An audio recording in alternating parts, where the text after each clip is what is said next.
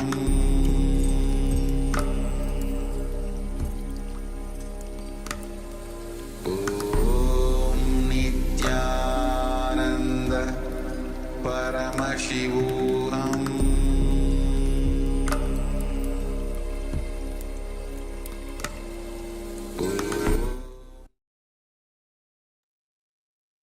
Yes, you can relax now.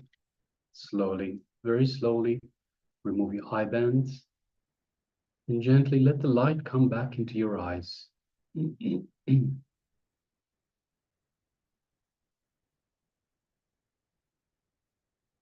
once the light has readjusted for your eyes, take a moment and share what was revealed to you in your third eye.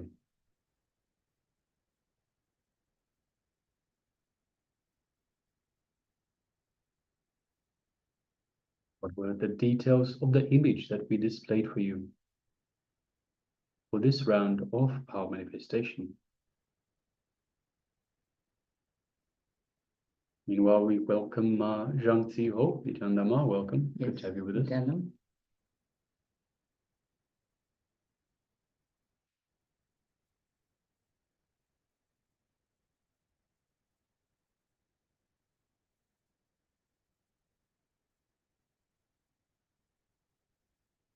And also requesting people that are following us on YouTube, take a moment and share with us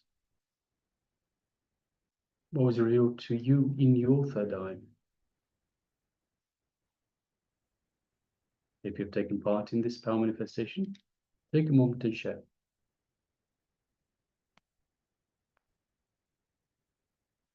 So remember, this is not grading, this is not ranking, this has nothing to do with anyone else but you. It is your connection to the divine. And through this connection, the powers manifest.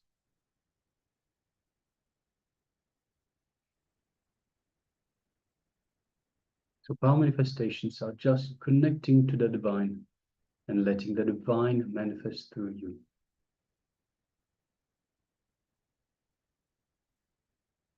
And understand there is no such thing as have not manifested. You are manifesting the moment you connect to the divine. The moment you bring awareness to your connection to the divine, because we already have the connection to the divine. We are divine beings having a human experience. So the moment you bring awareness to that connection to the divine flows through you. The powers manifest. And through practice, again and again, the powers will manifest correctly in a way that you are able to interpret. All right, so we have a couple of sharings. Yes. Ewing Chungaya shares circles and something like clock or compass. Yes, thank you Aya, for sharing. Aya. We also have young Chao Juan Aya that says, I had a cell phone screen in my mind during the entire manifestation process. Yes, thank you very much for sharing.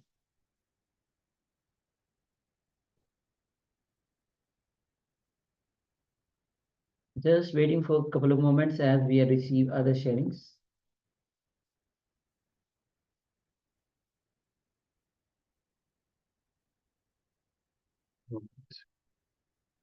So let's share with you the image that we had displayed for you. And yes, it is indeed a compass. So we have a compass that's pointing towards wealth. And that links in with our theme for today, which is EN wealth, enlightened wealth. So we have the compass. We can see the golden arrow of the compass.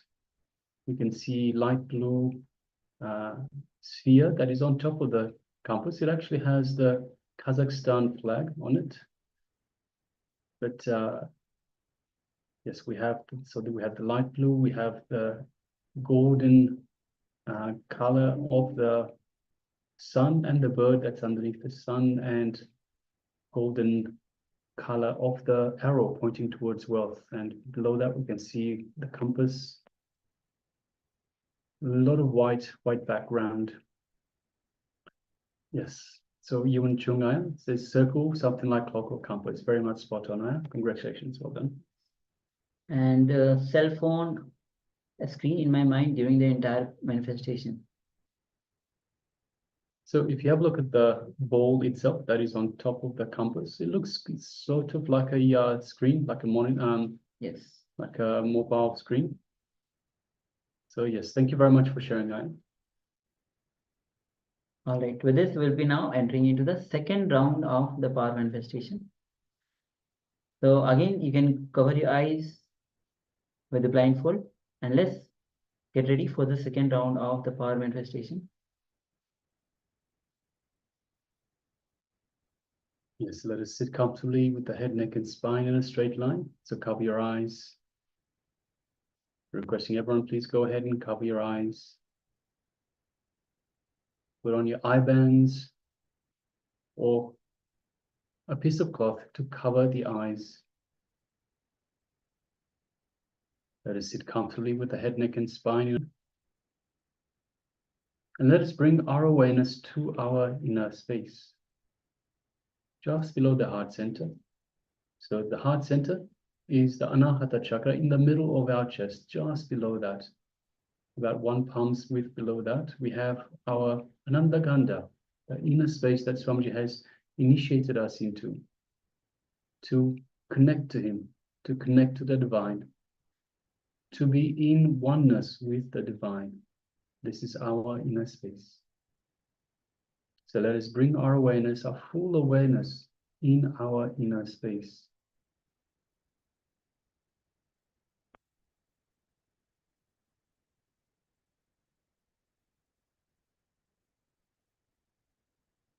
Let us remember Swamiji in our inner space, our Anandaganda. Let us remember everything that Swamiji is, everything Swamiji represents, and everything Swamiji means to us. The entire essence of Swamiji, the Master, the Supreme Pontiff of Hinduism. Let us remember all of that in our inner space, our Anandaganda.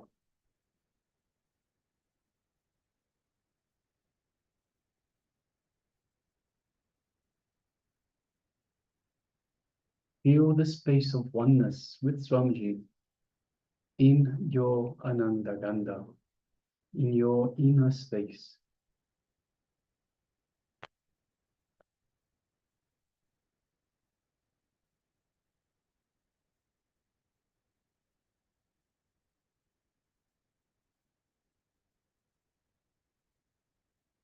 Now let us bring our awareness to the third eye, just between the eyebrows. And let us visualize Swamiji in our third eye, our Anya chakra.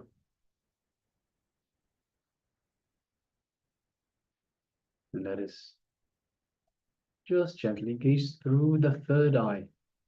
So keeping the two physical eyes closed, gazing through the third eye alone into Swamiji's third eye.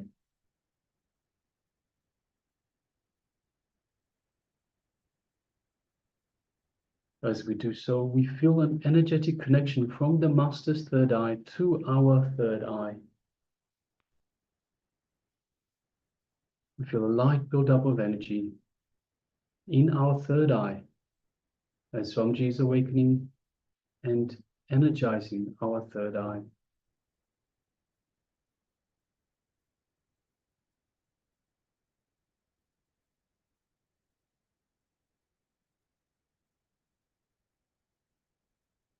Now let us start chanting the Mahavakya to further connect to Swamiji.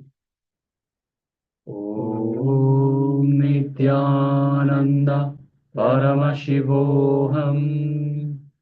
Om Nityananda Paramashivoham.